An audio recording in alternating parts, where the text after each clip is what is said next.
ሉዋላ አብሬ ልተኛ አለችኝ በማለት ሮቤል አስወጡልኝ በማለትም እየተጣራ ይገኛል። አድናንም እጅግ ደነገጠ። ወንድሜ አንተን እንደዚህ የምታደርገኝ እኔ የማልፈልገውን ነገር እንድታደርግ እየፈቀድክላት ነው በማለትም ሮቤል እንግዲህ እየጮኸ ይገኛል።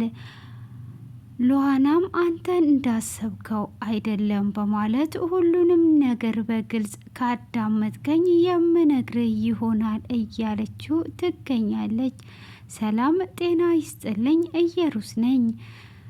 ቀጣዩን ክፍል እሺ ቀርብ ያለው እስከ መጨረሻ ተከታተሉ። ያለፈው ክፍል ላይ ሉዋላ ሲም ካርዱን ከሮቤል ክፍል ስላገኘው ሌላ አዲስ መረጃ ማግኘቴ ስለማይቀር በዚህ በኩለ ሌሊት የእጄ መፈተሽ አለብኝ በማለትም ወደ ሮቤል ክፍል እንዳቀናች ነበር ክፍሉ የተጠናቀቀው። ሆኖም ሮቤል ክፍል ስትደርስ የኔ ፍቅር መጣሽ ወይ ብሎ ኪራን እየጠራት ነበረ። ሉዋላም ይህንን ስትሰማ እጅግ ትደነግጥና ሮቤል ምን እያልክ ነው? እየሰማው የኔ ፍቅር ኪራ እያልክ ነው በማለትም ስትናገረው እሱም ግራ ሲገባው ውጭልኝ ከዚህ እኔ አልፈልግም፣ አንቺ ማድረግ የምትፈልጊውን እኔ አልፈልግም በማለትም ሁሉን ነገር በሷ ላይ እንዲሆን ያደርጋል። እሱም በዛን ሰዓት እንደዛ በሚል ሰዓት አድናንና ኪራ ይመጣሉ። ምንድነው ሮቤል አሞክ ነው ወይ ምን ሆነ ነው በማለትም ይጠይቀዋል። ምን ያመኛል አንተ እቺን ልጅ እዚህ ቤት ካመጣ ጀምሮ ይኸው ልጅቷ አብረን ካልተኛን አብረን ካላደርን እያለችኝ ነው። እኔ ማድረግ አልፈልግም፣ አንተነ ለዚህ ያደረስከኝ በማለትም ሮቤል መናገር ይጀምራል። አድናንም እጅግ ይደነግጥና አሁን ከዚህ ውጪልኝ ሂጂና እረፍት አድርጊ ብሎ ሲላት አድናን አንዴ ላስረዳ አንተ እንዳሰብከው አይደለም በማለትም ስትለው አይ አሁን ግቢና ተኚ ብሎ ይላታል።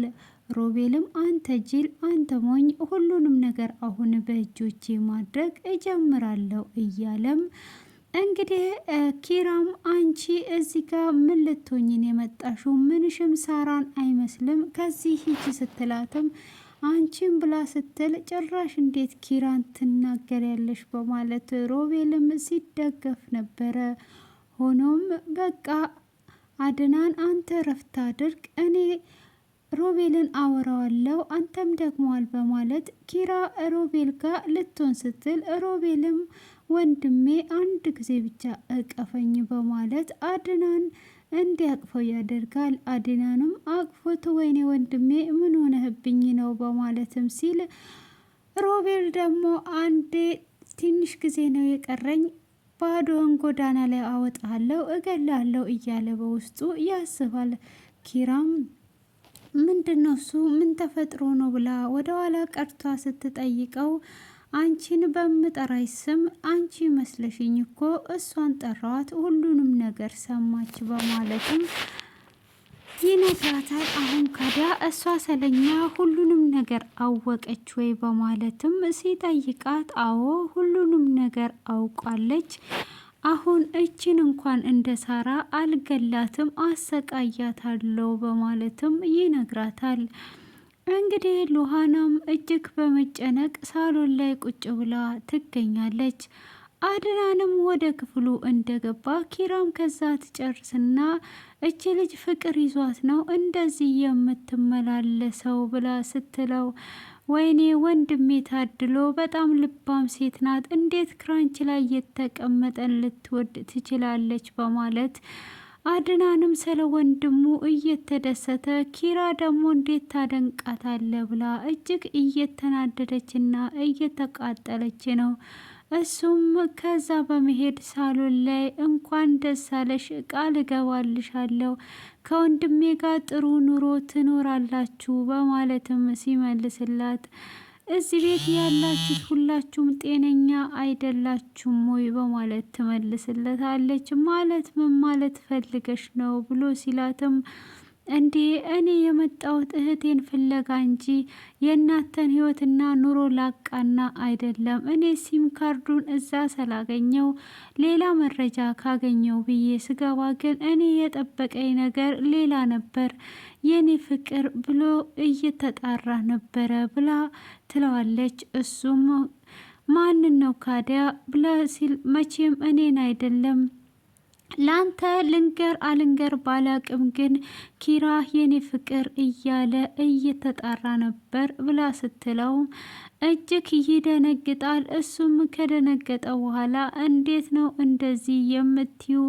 ሚስቴ ነፍሰ ጡር ናት በማለት ሉሃላንም እንቅ አድርጎ ይዞ ሁለተኛ እንደዚህ አይነት ነገር እንዳትናገሪ ጤነኛ አትመስኝም በማለትም ይናገራታል። እሷም አድናንን ወደ ራስ ተመለስ፣ ወደ ራስ አስብ፣ ያኔ ሳራም እምነግር ነገር አለኝ ብላ ነበር ሳትነግርክ እንደሄደች እንዳዘነጋ፣ ምናልባት ይህንን ነገር ልትነግርክ ትችላለች። ወንድምህም በእግሩ ሄዳል፣ በዛ ላይ የፍቅር ግንኙነት አላቸው በማለትም ሁሉንም ነገር ትነግረዋለች። አድናንም ላምናት ስላልቻለ ሉሃናም የሳራን ሻንጣ ትፈትሻለች። የሳራን ሻንጣን በፈተሸች ሰዓት ደብዳቤ ታገኛለች። ያንንም ደብዳቤ ስታነበው ሳሪም እየጻፈችው ስለ ወንድሙ ነበር በእግሩ እንደሚሄድና ሁሉንም ነገር እንደተሸወደ ትነግረዋለች። እንግዲህ ያንን ደብዳቤ ይዟ ለአድናን መስጠት አለብኝ ብላ ትወስናለች። በዛውም ኪራ ትመጣና ይሄ ልጥሉጥ የምትይውን ብታርፊ ይሻልሻል ስትላት አንቺ እውነት ሮቤል በእግሩ እንደሚሄድ አታቂም ብላ ስትጠይቅ አዎ አላቅም አርፈሽ ተቀመጪ ስትል እኔ ሁሉንም ነገር አውቃለሁ፣ አንድ ቀን ግን እውነቱን አፍረጠርጠዋለሁ እያለች ትገኛለች ማለት ነው። እንግዲህ እዚህ ጋር በዛ አይነቱ ነገር ሲገኝ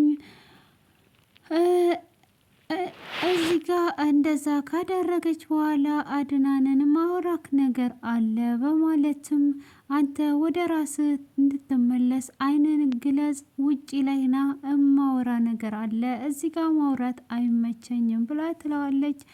እሱም እሺ ምንድን ነው በማለትም እንግዲህ አብሯት ይወጣል።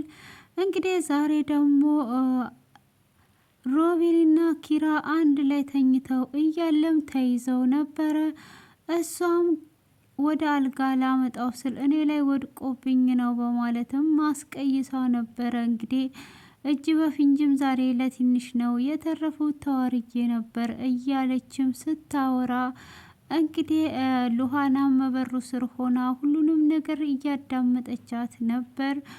አድናንንም እንግዲህ ከወሰደችው በኋላ ደብዳቤውን ትሰጠዋለች። ይህን ደብዳቤም አንብብ ስትለው ጋሼ ወንድም በእግር ይሄዳል፣ እኔ ይሄንን ልነግር ብዬ ብላ ሁሉንም ነገር ደብዳቤው ላይ አስፍራ ነበረ። ሳራ ያንን ሲሰማ አድናን እጅግ ይናደዳል። ወረቀቱንም ወርውሮ ሮቤልን እንግዲህ ምርመራ ሊያስደርግለት አስቧል ማለት ነው። ይሄ ሁሉ እንግዲህ በሉሃና ነው። እስካሁን ድረስ እንግዲህ ሳሪ የገባችበት አላገኘችም። ሉሃናንም እንግዲህ የሚረዳት ሰው አላገኙም። አሁን ላይ እንግዲህ አውቀው ሮቤልን እንዳፈቀረችው እያደረጉም ይገኛሉ። ሆኖም እሷ ሮቤልን አታፈቅረውም። እንግዲህ አድናንም ሉሃናን ያፈቅራታል። ሆኖም ለወንድሙ ደስታ ሲል ሊተዋትም አስቦ ነበረ። ሆኖም እንግዲህ ሮቤልም ፍቅር ያሸንፋል፣ አንተ በፍጹም ኪራን አትወዳትም፣ ስለዚህ አንተ ከሉሃና ጋር አሁን እችን ተዋት እያለውም ይገኛል። ሆኖም እንግዲህ እንዴት ወንድሜ እንዴት ለኛለ በማለትም አንድ ሁለት ተባብለውም ነበረ። እንግዲህ ደብዳቤውን እንዳነበበው ወደ ቤት እየተሯሯጠ ይመጣል። ሮቤልንም ይዞ ናውጣ ብሎ ይዞ ሲሄደው ወዴት ነው ምንድን ነው ብላ ኪራም ስትጠይቅ ምርመራ ማድረግ አለበት በማለት እንግዲህ ይዞት እየወጣ እያለ ክፍሉ ተጠናቋል ማለት ነው። እንግዲህ ዛሬ ላይ ሁለተኛ አሁንም ያሳምኑት ይሆን ወይስ ምርመራው ጋር ሄዶ ሁሉንም ነገር ያውቃል የሚለውን እንግዲህ በቀጣይ ክፍል የምንጠብቅ ይሆናል። እንግዲህ ሉዓላንን ተረድቶ ሕክምናውን ከወሰደ ሁሉንም ነገር ይደርስበታል። ካልወሰደ ደግሞ እንደዛው መጃጃሉን ይቀጥላል። እናንተ አስተያየታችሁን ኮሜንት ላይ አድርጉት ማለት ነው።